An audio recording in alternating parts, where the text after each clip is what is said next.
Hey Maz, no, I can't come and record today. I'm at work. But I'll tell you what, I really know someone that would love to record with you. And he might just be as good as me. Who's this? Hello? Oh, hi Maz. Yeah, sure, I'll do a video today.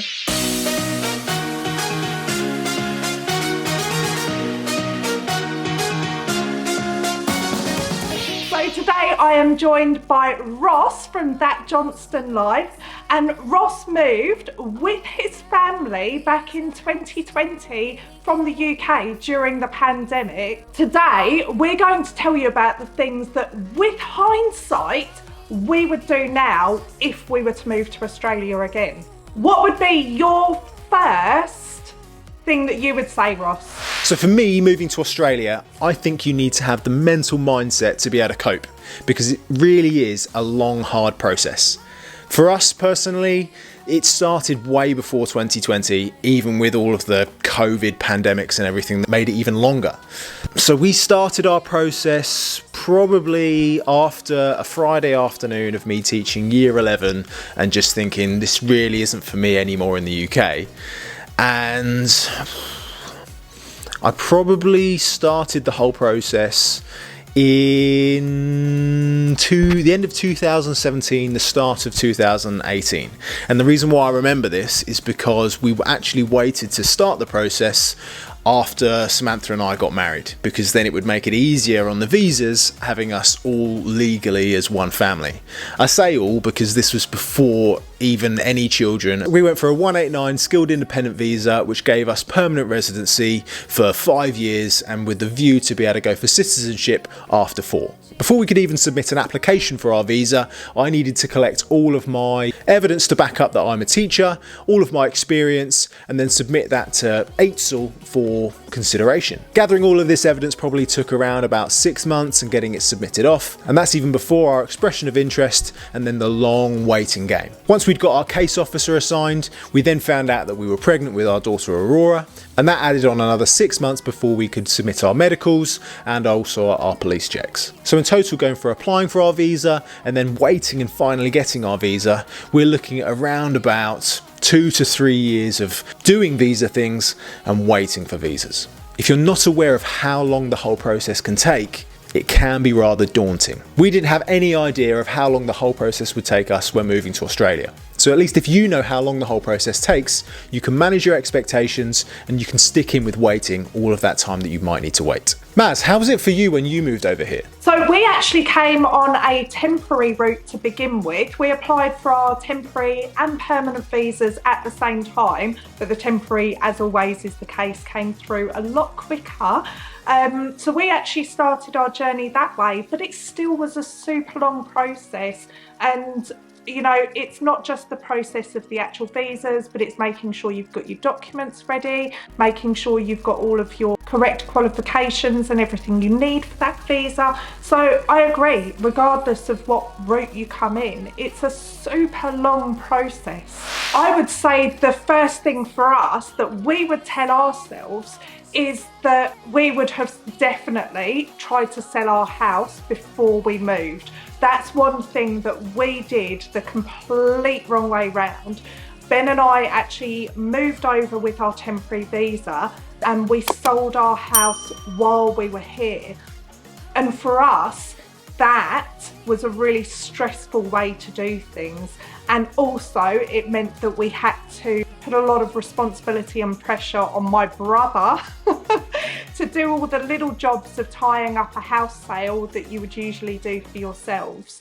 So that's one thing for us that I think we would definitely tell ourselves in hindsight, sell first. Number 3 would be make sure that you try, if you can, to go for permanent residency. When you're moving to the other side of the country, no matter how familiar Australia can seem, there are some things which are sometimes overlooked that you might not be entitled to if you don't have permanent residency. The biggest thing for us moving to Australia with no family over here at all is, what are we going to do with our child, particularly if we need to work? One of the things that you might not know is that if you're not on a permanent residency visa, you might not be entitled to childcare subsidy. Childcare subsidy is something which, depending on how much you earn, gives you money off for your childcare. This can make a massive difference in your overall childcare costs, and it can make the difference of whether you're actually going to send both of you out to work at the same time. First of all, I do recommend that both of you do go out to work at the same time.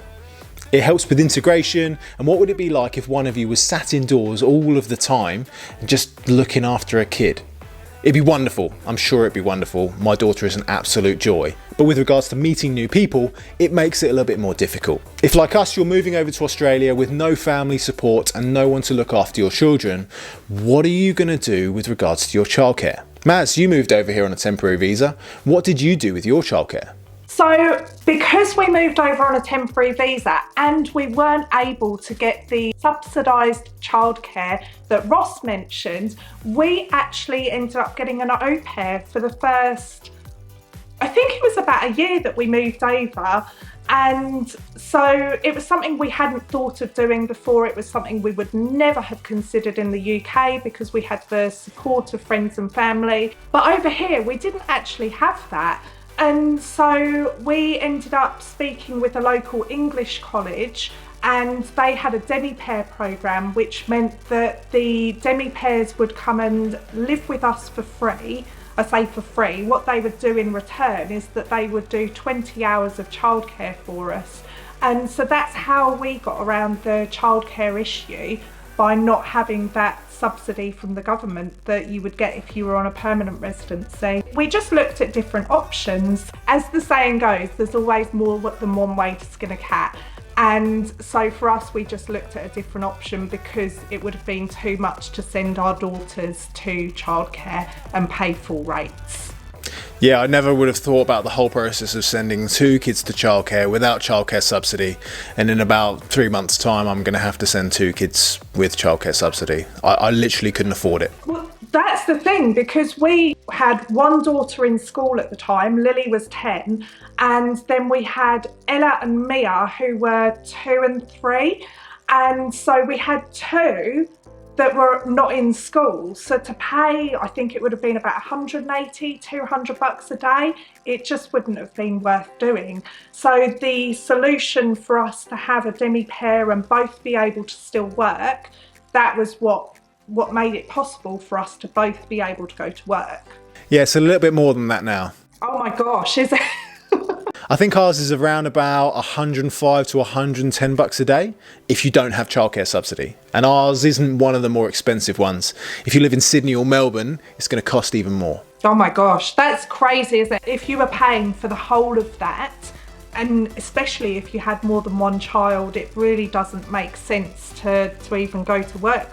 Even with all of the money that you're going to earn in Australia with your higher wage, it probably still isn't going to offset how much it's going to cost. Number 4 is that we would have bought more of our home furnishings over.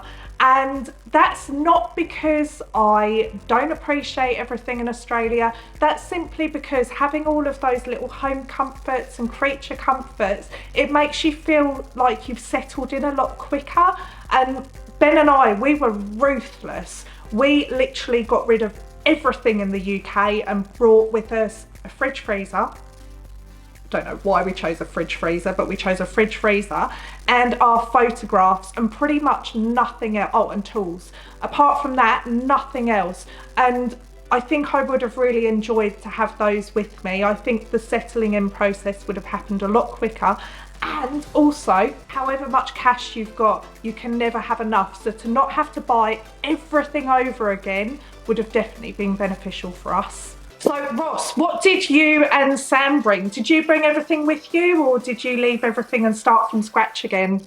Yeah, no, we actually did send over a move cube. It wasn't one of the big ones, it was just one of the smaller ones, and we had the same thing. We wanted to bring some of our home comforts with us, and especially things like memories, because you can't really sell them. We sold off a lot of our stuff, and I don't really regret doing that because it gave us a little bit of money extra to play with, and we never really had anything nice anyway, so we didn't really spend a lot on it. We didn't get much for it, and I don't think it would have been worth us sending things across. Now, I do agree with sending your home furnishings, but I think that we just kind of did it a little bit wrong, and we didn't think very critically about what we thought would benefit us moving over to Australia. And when we were opening our move cube, I was looking through all of the stuff that we brought, and I thought, what is all of this stuff that we've got? I think for us, once we got our visas granted, it was a little bit of a rush, and we didn't think exactly about what we might need. And going back, thinking like Maz, I definitely would bring our home comforts across. I would have just spent more time thinking about what we would have needed. And this moves on to actually point number 5. And that is to do your own research. Looking back on us moving to Australia, I think that we just winged a lot of it. And generally we worried about stuff that we really could have easily found the answers for. Not only will research put your mind at ease and alleviate some of that anxiety, but it's also going to make you more informed when you do actually make the move over here. The more research that you do is never time wasted. And oh my God, I just realised I really sound like a teacher now. But if you have any worries or you're not sure about what to do, for a start, watch our channels and do as much research as you can to put your mind at ease. This episode is actually a 2-parter, and the next part is over on That Johnston Life's channel. So just click this link here, and there's also a link in the description to it. And I will see you over on That Johnston Life's channel.